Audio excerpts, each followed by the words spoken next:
inventory, which by the way should be a way in which we present. It's a little bit more digestible and palatable to use the term inventory versus assessment for obvious reasons.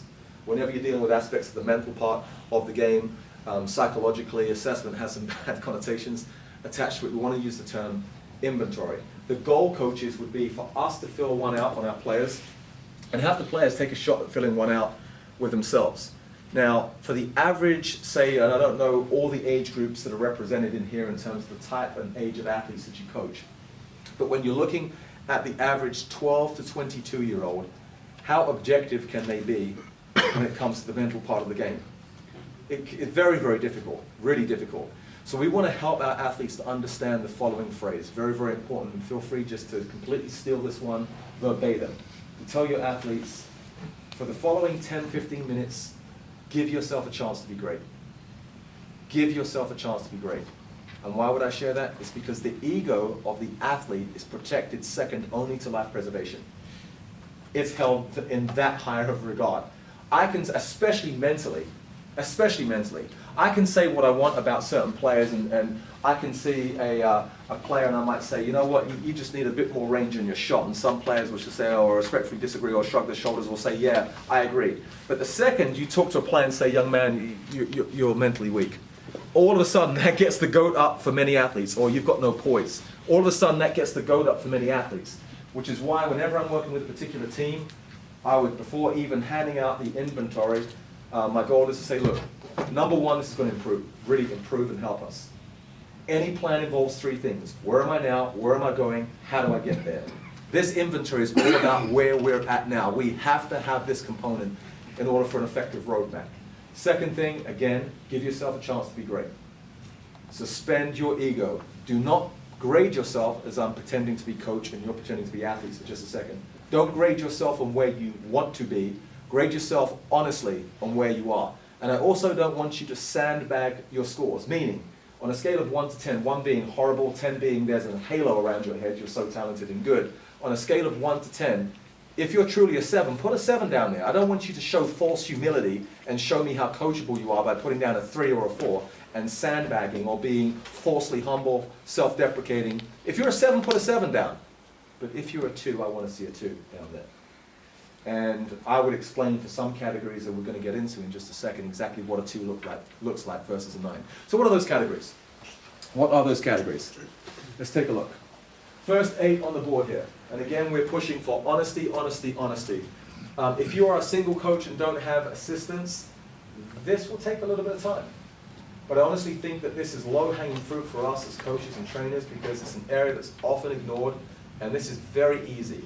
You don't need a particular qualification or a certification or a particular degree in order to really do a good job administering this inventory. You don't need that. What you need is 5 or 10 minutes with your players and a good discussion on honesty, and at the very least, at the end of it, they're going to come up with 2 or 3 really good strengths and 2 or 3 key areas for improvement. And this is important, that last word that I used, those key areas of improvement. You notice that I'm not using the term strengths versus weaknesses right now for a really good reason. And you're going to think this is a little bit controversial here. Give me a chance to defend what I'm about to share with you. I believe it's impossible to ever take a weakness and turn it into a strength. It's not possible. So give me a chance to defend it, okay?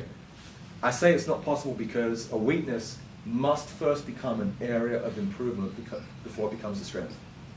Unless we can instruct our athletes and encourage our athletes to develop the spine and the backbone to actually identify a weakness, it will never become an area of improvement. You get to call a weakness an area of improvement the second you can do 2 things to it. One is have the spine to identify it, and 2, put a plan in place to actually work it. Now, you've promoted it from a weakness, and it is an actual area of improvement. And the second you can establish a bunch of areas of improvements, you've really got a chance at turning those into strengths. Athletes don't get to turn their weaknesses into strengths because they can't do one or both of those critical 2 things when they're looking at weakness. They can't turn it into an area of improvement because they're either not coachable enough or have the spine to identify this as an area, a true area they need to improve. And second, there's no plan in place to actually work on it. So I believe in championship teams, championship caliber teams, I believe, and this is my second really controversial statement, give me a chance to defend it, have no weaknesses. Championship caliber teams have 0 weaknesses. Hear me out, give me a chance to defend it, and you probably know where I'm going with this.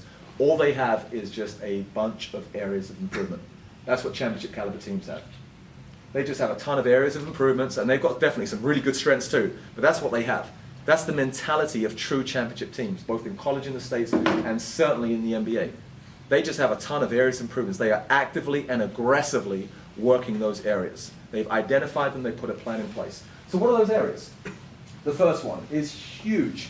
And in session 2, we are really going to delve into this first key area to talk about exactly how do we do this with our athletes. How do we teach them this skill? The first one, ability to handle adversity and mistakes. It's having that bounce back mentality. It's being able to, and we're going to get into this, execute what I call the 3 Fs. Now, forgive me for being a simple guy. I think in pictures and an acronym sometimes. It helps me to get my arms around and remember things. And I think that's useful for athletes too. But like I have the 4 Cs as a foundation, when it comes to bouncing back and showing adversity, the 3 Fs that we're going to get into, an athlete's ability to flush it, fix it, and forget it. And we're going to talk about those steps and how we as coaches and trainers can walk our athletes through those steps. But for right now, all we're doing is just grading from an inventory standpoint, a mental toughness inventory. How well do they handle mistakes and adversity? How well do they handle bad calls or no calls from referees? How well do they handle going when the team goes down 10 points, 15 points, 20 points? How well do they handle that? How well do they handle things when they've had a really bad day and are actually stepping into the gym? How well do they handle that adversity and leave their troubles at the door and deliver for you one phenomenal practice? How do they do that? Second, ability to compete against equal or better competition.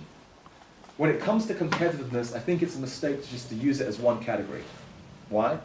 Well, many coaches will judge an athlete as a competitor because they've seen them play. And while that gives you somewhat of an insight, it doesn't give you the complete picture. Because when it comes to competitiveness, we always have to critique, we always have to judge a player based on his or her ability to bring their A game against the best in the country, but also the worst of the country. Because haven't we seen these type of players, haven't we seen these type of situations I'm about to describe? Sometimes you'll see a player who can bring his A game, he can show up and show out when the best in the country come to town. And boy, under the bright lights, that guy or that gal delivers for you, and that's great. But isn't it also true that some of the very talented teams you've coached, at times, sometimes actually play down to the level of their competition? And you see them bringing their C game when there's a mediocre opponent that comes to town. And you see that with individual athletes. Man, they'll show up and show out against the big dogs, but when there's nothing on the line, and the crowd is diminished, and there's not much media attention, then all of a sudden the C game and the D game comes out. So in my estimation, in that type of athlete, it's not a competitor. Not a true competitor. And sometimes the opposite's true. Sometimes you'll have an athlete when there's nothing on the line, they have no problem at all bringing their A game and being loose and free. But when the big dogs come to town, all of a sudden under the bright lights, they're a no-show. Which is why for athletes, I want to break down competitiveness into parts 2 here, question 2 and question 3. I want to know how well they compete against equal or better and against weaker. 4, pre-preparation, focus. What's their pre-game preparation and focus like? Now, how do I judge this? Having great pre-game preparation and focus does not mean that you are all serious and all stoic necessarily on the team bus, and all of your athletes are just sitting there on the way, looking glass-eyed like robots, steely-eyed, ready to play. That's not necessarily pre-game focus or preparation. I always encourage coaches just to let them be them. Let them be them. In terms of personality. Some people say, oh no, I'm a serious coach and my team needs to reflect my personality. Respectfully, and there's some people who've been coaching a while here, and I don't want to tread on any coaching toes, but I'm also here to have an honest dialogue about research, and hopefully ways we can enhance some of the good stuff we're already doing. And respectfully, I'll say this, your team should not reflect your personality. Your team should reflect your value system, and what you're trying to do with your young players in terms of developing values, in terms of their character development. But from a personality standpoint, let them be them. For some of you who were there in the hype number presentation, we spoke about how they are very different in regards to their emotional makeup and how some players excel at a high level of emotional arousal and how some other players excel at a low level of emotional arousal. So I want players to be loose and enjoy themselves, and for the ones who need to be a little bit more quiet and stoic, then let them be them. But here's where pre-preparation and focus really comes into play. If I can have a player stand on the team bus or on the plane heading to a game and actually say, okay, give me the 3 biggest weaknesses of the team we're about to play. Now tell me how, in terms of the game plan that we've discussed yesterday and the day before, how we're going to exploit those weaknesses. Very good. Now give me your matchup for the game. What's his big or her biggest 3 weaknesses? What are you doing about that? What is your key assignment for this game? If I can have a player stand up and boom, boom, boom, boom with answers, he or she's ready to go. They're prepared to play. Now, 5 or 10 minutes, 15 minutes, 20 minutes before the game, that's a little bit different. And I'm having players settle down a little bit and at least get into what I call hype number groups. And please hear me out on that. I believe it's a mistake to allow players to change exactly where they need to change in a locker room, and sure as heck on a team bus or a plane where they're going to be together for 2, 3, 4, 5+ hours. A huge mistake. Why? Because I don't want someone who's got a hype level of a 9 and plays his best at a 9, and another guy that plays his best at a 2. I don't want them changing together. You want to know why? My 2 is going to make my 9 feel suicidal, man. I mean, it's just going to depress him. Or my 9 is going to turn my 2 into a Fruit Loop. All right? I don't want that. They should be in different places. I want my 2, 3s, and 4s together, my 7, 8s, and 9s together, and obviously grouping some of my middle athletes in regards to their hype number. And this seems subtle, but boy, is it important. Because you have less experienced coaches that sometimes give themselves a pat on the back because they've delivered the greatest pre-game fiery oratory message since Churchill teamed up with FDR and blitzed the Nazis in the Second World War, and they're like, yeah, and the coach is saying to himself or herself, privately and quietly on the way back, yeah, you nailed that one, son. You really delivered, that was a powerful, punchy speech. And you know what, for my 7, 8s, and 9s, that's exactly what they needed. Why? Because they have to play at a higher hype number to excel. But there are other athletes that are going to make horrible decisions on the court when they're so amped. You know, where they look like they've forgotten how to play the game, or the play you've been running for the last 3 months, where's that gone?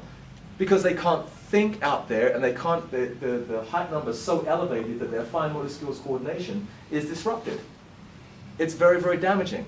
So I want my players to be themselves and to nail their ideal hype number. And that actually starts that 20, 30 minutes before the game.